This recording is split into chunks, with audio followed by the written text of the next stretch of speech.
The world is a tapestry of heat and dust.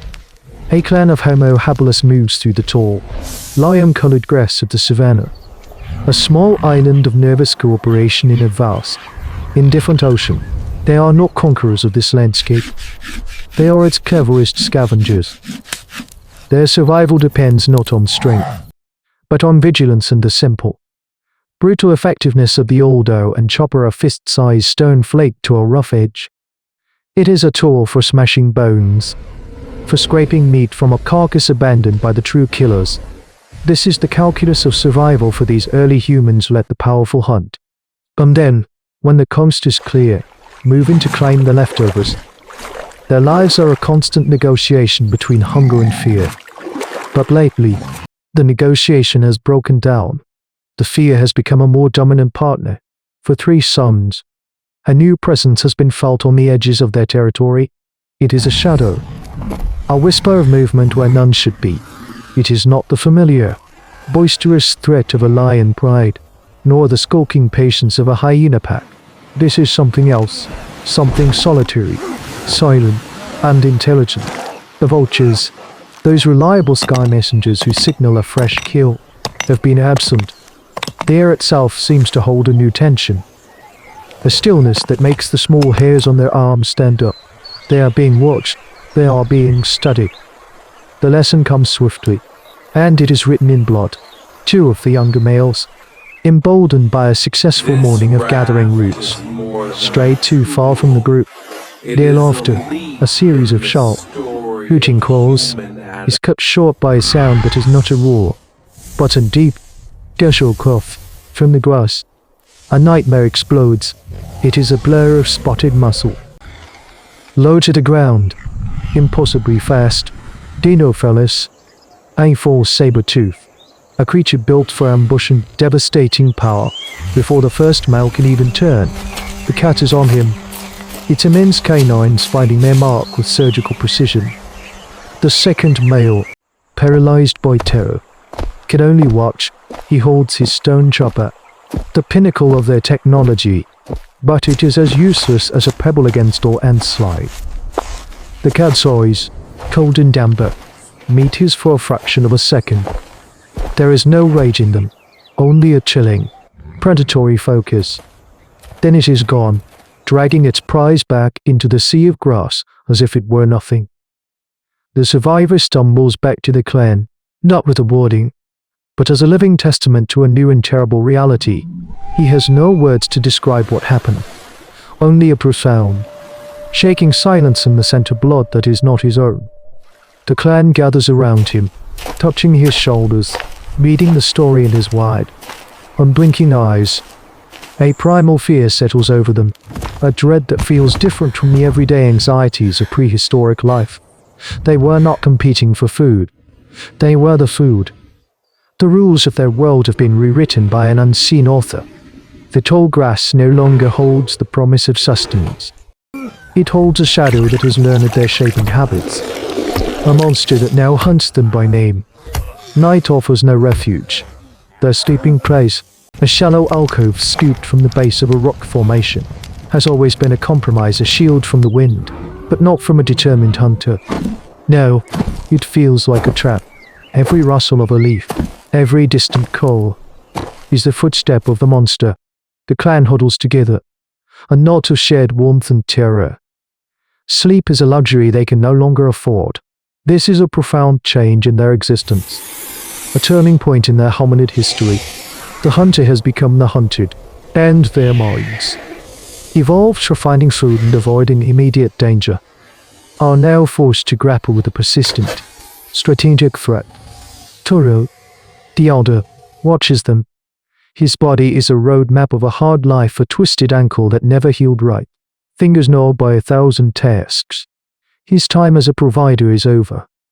His value now lies in memory, in the vast library of observation stored behind his weary eyes. He sees the young mother clutching her infant, her fear a palpable scent in the cool air. He sees the surviving male from the attack, staring into the darkness with a hollow gaze. Koro understands that the old ways are not enough. Running is not enough. Hiding is not enough. The cat is too small. It is learning them. A change is necessary, not just in behavior, but in thought. This is the moment where anthropology ceases to be a study of bones and becomes a study of an idea. As the first grey light of dawn bleeds into the sky, Koro's gaze drifts across the savannah. He is not looking for food. He is looking for an answer. His eyes settle on a thicket of acacia trees. A small herd of antelope grazes nearby. Their twitching ears are a barometer of the landscape's mood. One of them, a young buck, tries to reach a tender leaf inside the thicket. It pushes forward and immediately recoils, shaking its head, a thin line of blood on its muzzle. The thorns have done their work. Koro has seen this a million times before. It is a simple fact of the world: thorns protect the tree. But in the crucible of his clan's terror, this simple fact undergoes a profound transformation. This is the cognitive shift sparking between two previously unconnected concepts. The antelope is deterred. The cat is a hunter. Like the antelope is a browser. What if the thorns could deter the cat? He rises slowly, his joints groaning in protest. He hobbles to the edge of their clearing and breaks off a long, wickedly barbed branch of acacia. He returns to the clan. They watch him. Their faces a mixture of confusion and pity for the old one. He holds the branch out. Then, he crouches low, mimicking the silent, stalking form of the Dino Felis. He lets out the guttural cough he heard the survivor describe. He lunges at a younger hominin, who flinches back. Then, Koro repeats the action, but this time, he places the thorny branch between them. He lunges again, and his own hand is pricked by the thorns. He recoils, shaking it in exaggerated pain. He looks at them, his eyes intense. He points at the branch. He points at the entrance of the alcove. He makes a motion of stacking, of building. Aim rule. The idea is insane. It is absurd. Their hands are for carrying, for chipping stone, for gathering. They are not for building. It would take all of them, all day. This form of resource procurement is entirely alien. But as Koro repeats his desperate pantomime, a flicker of understanding passes through the group. The young mother, the one with the most to lose, is the first to grasp the fragile logic of it. She looks at her child, then at the endless, exposed savannah. The old fear of being hunted is now matched by a new, terrifying hope. She stands, preparing to fight back. And then another stands with her. A hard choice has been made. They will not run today. They will build. The work is a frantic race against the setting sun. The logic of Koro's idea, once it takes root, becomes a fever in the clan's blood. They move as one, driven by a shared, primal fear. The division of labor is instinctual. The stronger males use their old owen chopper tools not on bone, but on the tough, woody bases of the thorn trees, hacking and twisting until the branches give way. It is a repurpose-swapping of their entire technological existence, a leap documented only in the future records of archaeology.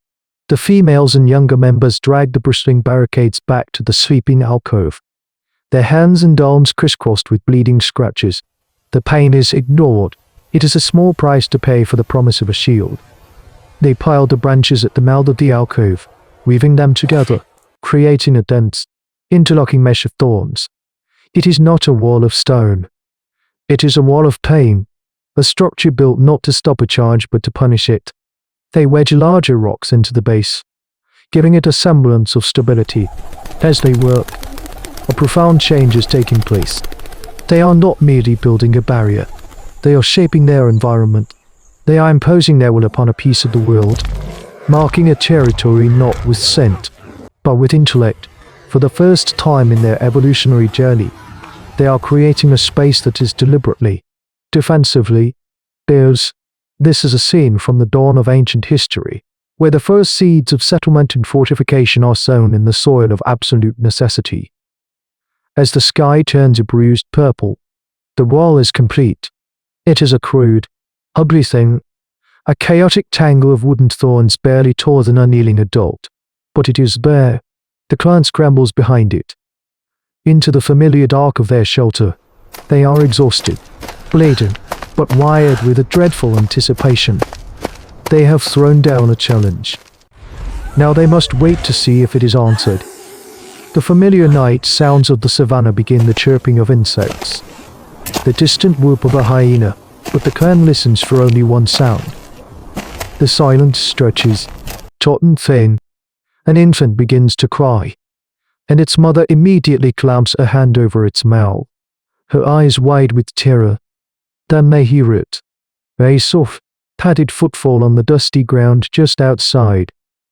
The sound stops. The silence that follows is heavier, more menacing than any noise.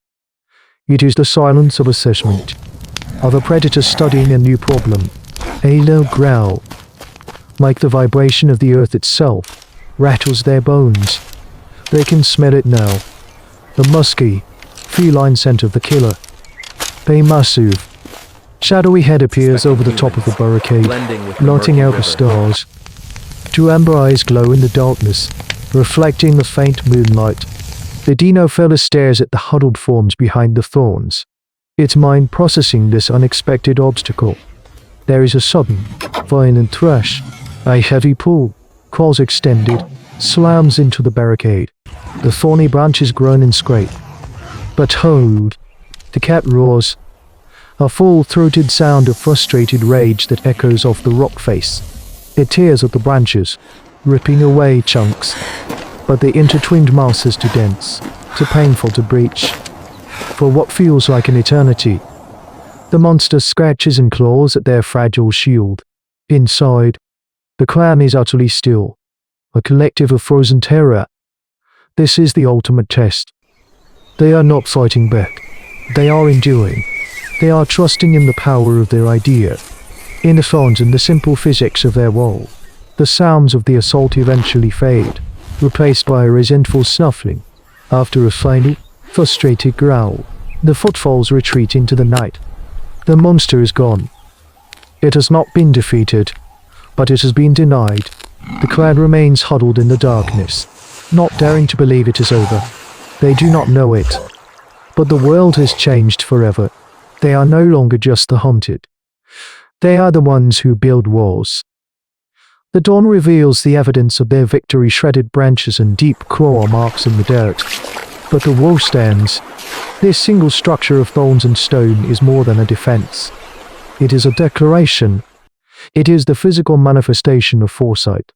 A monument to the moment a hominin brain looked at the world and saw not just what was, but what could be. The study of taphonomy tells us how bones are scattered and buried, but it cannot capture the electric thrill of an idea that prevents those bones from being scattered in the first place.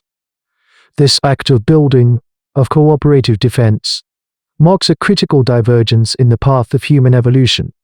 It is a shift from passive reaction to active strategy, the very foundation of everything we would later become: farmers, engineers, city builders. Their fragile wall was the ancestor of all forts, all castles, all homes.